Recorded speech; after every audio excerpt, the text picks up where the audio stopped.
แห่งกาบแห่งโง่แห่งกาบแห่งตะปึกกาบพระกาบแบบใดก็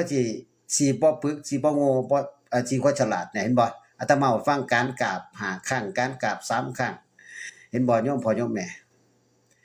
โยมพ่อโยมแม่อยากมีอายุยืนเดี๋ยวอาตมาสิบอกคาถาเด้อนะเมตินะเมตินะเมติไปภาวนาไว้เป็นคาถาของไผเอา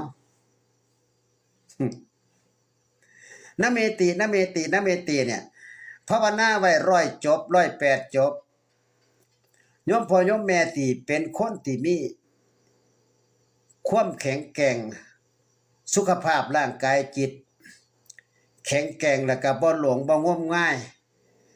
บ่ตกบ่กลัวคำนินทาบ่กลัวความโกรธของไผ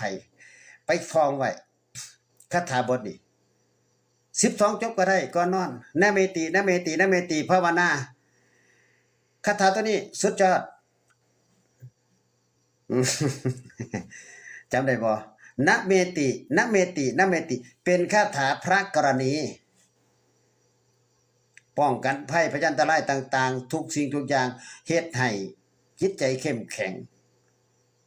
สู่กับการกับงานเฮ็ดหยังสำเร็จผลโดยดีท่านผู้ใดภาวนาได้108จบโอ้ยแห่งดีเลยลาภยศสรรเสริญเกิดขึ้นทันทีเฉพาะผู้ที่มีละเพราะผู้ที่ต้องการเด้